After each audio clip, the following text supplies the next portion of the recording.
भूख के मौके पर ना ऊंट पे बैठे थे, पीछे रह गए। ऊंट पर बैठे थे तो पीछे रह गए। ऊंट सुस्त था, थक गया, चल नहीं रहा था।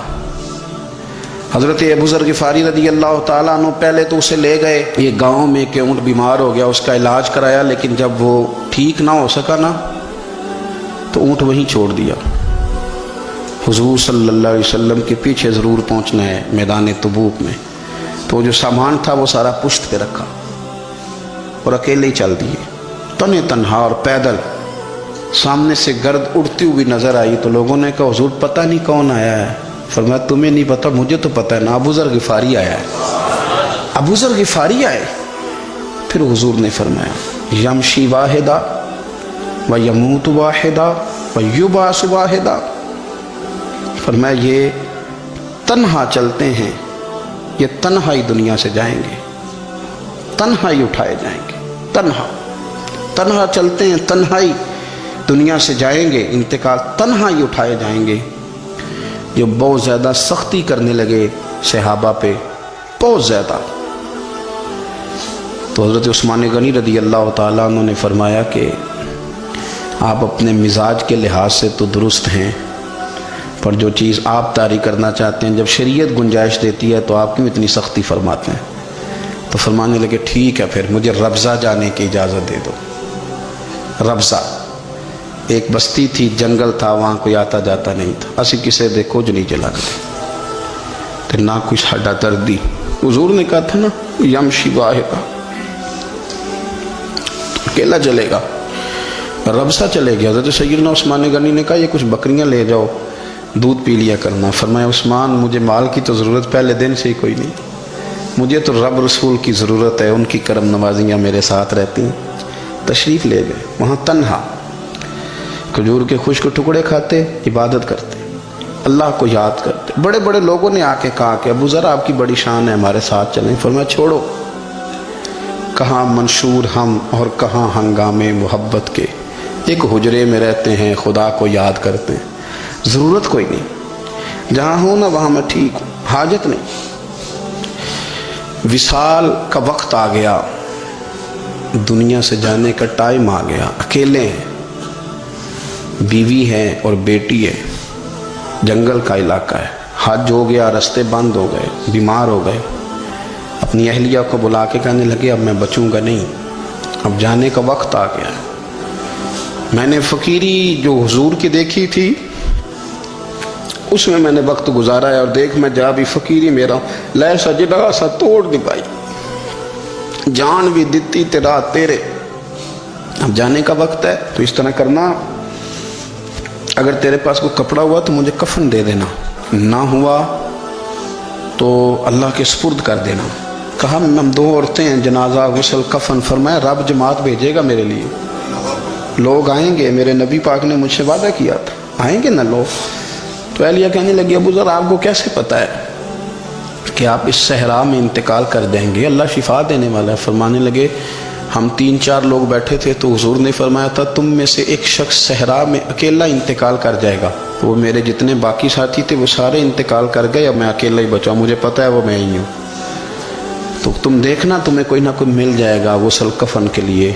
आपकी अहलिया कहती हैं कि मैं उठी, कभी दौड़ के मैं बाहर जाती, सड़क पे जाके देखती कोई गुजर रहा है, फिर मैं आके कहती हज ख़त्म हो गया है, रास्ते बंद हो गए हैं, कौन आएगा जंगल में। फिर मैं आके उनकी तीमारदारी करती, फिर उठ के जाती, फिर मैं आके तीमारदारी करती। अचानक मेरी नज़र पड़ी तो एक छोटा सा काफ़िला आ रहा था। उस काफ़िले में चंद लोग थे और सबसे बढ़कर सहाबी रसूल हज़रत अब्दुल्ला इब्ने मसूद भी थे। मैंने उनको इशारा किया तो वो दौड़े आए, कहने लगे बहन क्या है। मैंने कहा यहाँ एक शख्स है, तुम्हारी थोड़ी सी ज़रूरत है उसको। तो अब्दुल्ला इब्ने मसूद कहने लगे कौन है बीबी। कहती मैंने कहा कि वो अबू ज़र ग़िफ़ारी हैं। कहती तड़प के रोए अब्दुल्ला इब्ने मसूद, तड़प के कहने लगे अबू ज़र मेरे नबी पाक का प्यारा, मेरे माँ भी उस पर कुर्बान, मेरा बाप भी कुर्बान, किधर है जल्दी बताओ। कहती मैं ले आई। 4-5 लोग थे वो। तो सैयदना अबू ज़र ग़िफ़ारी कहने लगे अब्दुल्ला मेरा विसाल हो जाएगा, लेकिन याद रखना मेरी बीवी के पास कफन के लिए कपड़ा मौजूद नहीं। वो लहू सजना सा तोड़ ही नहीं पाई। جان بھی دیتی رات تیرے. کفن کے لیے کپڑا نہیں ہے، لیکن تم میں سے نا وہ بندہ کوئی کپڑا نہ دے جو کبھی کسی سرکاری عہدے پہ رہا ہو. وہ بندہ میرے کفن کے لیے کپڑا نہ دے کسی سرکاری عہدے پہ رہا ہو. ایک انصاری جوان کہنے لگا ابو ذر میں کبھی کسی عہدے پہ نہیں رہا، اگر آپ میری چادر قبول کر لیں کفن کے لیے تو میں ٹھیک ہے.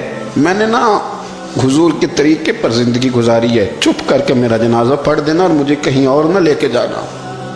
اسی کسی دے کچھ نہیں لگتے تو نہ کوئی ساڈا دردی یہی کسی صحرا میں جنگل میں یہیں کوئی قبر کھود کے مجھے دفن کر دینا. مجھے جانے نہیں ہے کسی جگہ. حضرت عبداللہ ابن مسعود رضی اللہ تعالیٰ عنہ نے جنازہ پڑھایا، اور اس درویش کو جو 5ویں یا 4تھے مسلمان ہیں ان کو وہاں دفن کیا. جب خبر پہنچی نا مدینے تو سب سے زیادہ آنسو مولا علی نے بہائے، سب سے زیادہ حضرت علی نے. لوگوں نے کہا اتنا کیوں روتے ہو؟ فرمایا 2 ہی تو بندے تھے جو اللہ کے راستے میں کسی کی پرواہ نہیں کرتے تھے، اب ایک ہی رہ گیا ہے. کہ حضور کیا مطلب؟ فرمایا 2 ہی تھے، ایک ابو ذر اور ایک علی. اب اکیلا علی تو رہ گیا، وہ چھوڑ کے چلے گئے. حضرت سیدنا ابو ذر غفاری رضی اللہ تعالیٰ عنہ اس عظیم شخص کا نام ہے. سردار قبیلے سے تعلق تھا، بڑے بہادر تھے، پر حضور کو فقیری میں دیکھا تو پھر زندگی اسی فقیری میں گزار دی. اسی فقیری میں، اسی طریقے میں وفا کر کے نا اسی رنگ میں گزار دی. انہی نقشوں پہ رہے. اگرچہ جائز تھا، بڑے بڑے لوگ تھے، بڑے بڑے لوگ تھے. حضرت عبد الرحمن ابن عوف بڑا مال تھا، حضور نے ان کو جنتی کہا، ان کے پیچھے نماز پڑھی، سب ٹھیک تھا. پر فرماتے تھے یار میں انکار نہیں کرتا، پر میرے نبی نے فقیری کی. حضور نے ایک وقت کھایا، ایک وقت بھوک کاٹی. تم کس طرح بھر بھر کے پیٹ کھاتے ہو؟ تم کس طرح اتنی آسانیاں دیکھتے ہو؟ حضرت ابو ذر غفاری فرماتے تھے مجھے میرے نبی پاک نے 6 باتوں کی وصیت کی تھی. اپنے بچوں کو بھی بتاتے تھے، دوستوں کو بھی. 6 باتوں کی حضور نے وصیت کی تھی. سب سے پہلے حضور نے فرمایا تھا ابو ذر مسکینوں سے محبت کرتے رہنا. دوسرا نبی پاک صلی اللہ علیہ وسلم نے فرمایا تھا جب بھی دیکھنا نیچے والوں کو دیکھنا، اوپر والوں کو نہ دیکھنا.